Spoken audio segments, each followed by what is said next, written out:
Ha chiesto di parlare il senatore Candiani, ne ha facoltà per 6 minuti. Grazie Presidente, Presidente Draghi.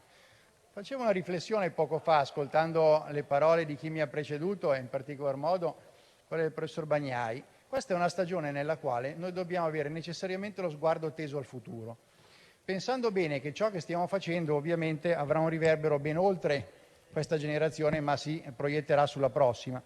E le riforme, che sono ovviamente parte fondante rispetto alla sua azione di governo e alle quali ovviamente abbiamo aderito proprio per la necessità di dare slancio al nostro Paese, ci debbono particolarmente impegnare. Però faccia caso, Presidente Draghi, questo impegno e questo dibattito a cui noi ci sottoponiamo, non meno che anche alle regole e alle imposizioni di Bruxelles, sfugge totalmente a una revisione o una considerazione da parte di Bruxelles di quanto sarebbe necessario riformare la stessa Unione Europea. Ci sono regole di base che è evidente che facevano fatica a funzionare prima, ci sono regole di base che è evidente non ci possono garantire stabilità in futuro. E vivaddio, lo diciamo anche in questa circostanza, l'Unione Europea, come qualsiasi Stato, non può essere la sommatoria di tanti interessi particolari, ma deve necessariamente crescere e diventare finalmente qualche cosa che ha utilità generale, altrimenti tutto ciò non ha senso. Se è semplicemente una proiezione di un interesse nazionale, magari caso specifico quello tedesco. Ecco, su queste cose una riflessione anche in termini di democrazia va fatta, anche in termini delle stesse istituzioni che rappresentano i cittadini, perché noi oggi abbiamo un'Unione Europea nella quale i cittadini sono rappresentati esclusivamente nel Parlamento, che peraltro è marginale o non principale rispetto alla stessa azione di fare norma. Su queste cose una riflessione la deve portare. È riuscito a imporre all'agenda europea il dibattito sui migranti, ne siamo soddisfatti. Occorre anche che l'Unione Europea si impegni a un dibattito serio, compiuto e completo e non marginale rispetto alla autoriforma della stessa.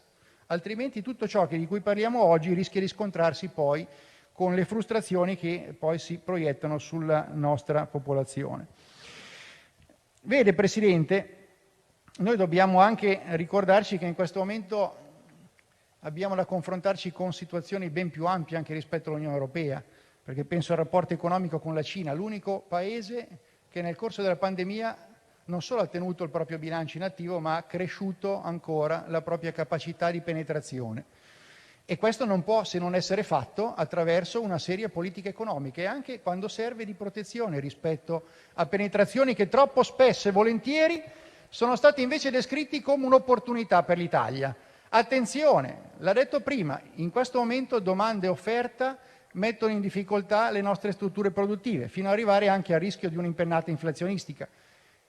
Corretto quello che lei dice, che va gestita e va tenuta sotto controllo, altrimenti la stessa carenza delle materie prime che abbiamo voluto richiamata in questa risoluzione e che troppo poco finora è stata anche oggetto di dibattito in quest'Aula, ci creerà dei problemi enormi, perché la competitività del nostro Paese non è solo in funzione delle regole che diamo, ma anche nei costi a cui le nostre imprese poi sono sottoposte. L'Unione Europea deve tutelare il nostro mercato, deve tutelare anche la nostra capacità di approvvigionamento delle materie prime. Su questo lei, Presidente, sappiamo che ha una particolare attenzione, ma vogliamo che ci sia ovviamente un dibattito e ci sia anche una debita conclusione.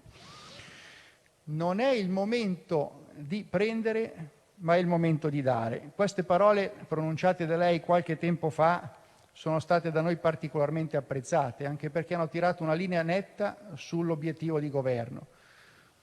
Occorre impegnarsi anche a livello europeo affinché ci sia una revisione delle singole normative fiscali, affinché quel dumping che ancora esiste all'interno dell'Unione Europea non continui a mettere il nostro Paese in una situazione paradossale per cui ci sono imprese italiane, quelle più grosse, quelle che non hanno vincoli nel restare, ma che vanno dove vogliono, che smobilitano e spostano la loro sede fiscale, la sede amministrativa poi in stati sempre all'interno dell'Unione Europea, dove la fiscalità, sappiamo, è molto più vantaggiosa rispetto a quella italiana. E parallelamente occorre una riforma fiscale in Italia, Presidente.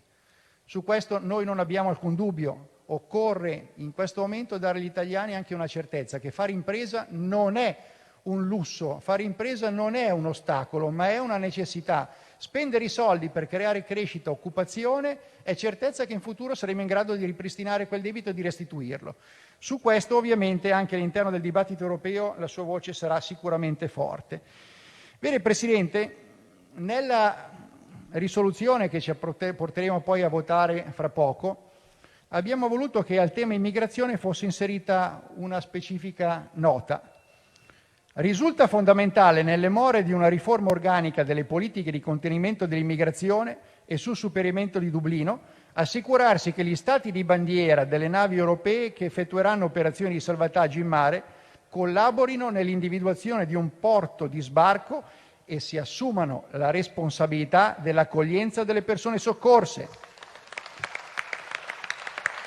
Il tutto nel rispetto delle convenzioni internazionali sul diritto del mare, ma è un'assunzione di responsabilità alla quale dobbiamo chiamare tutti gli altri Paesi europei, perché deve finire quel meccanismo che ha visto navi battenti bandiera di altri Paesi europei fare l'ultimo miglio degli scafisti e poi scaricare come fossero merce i migranti in Italia.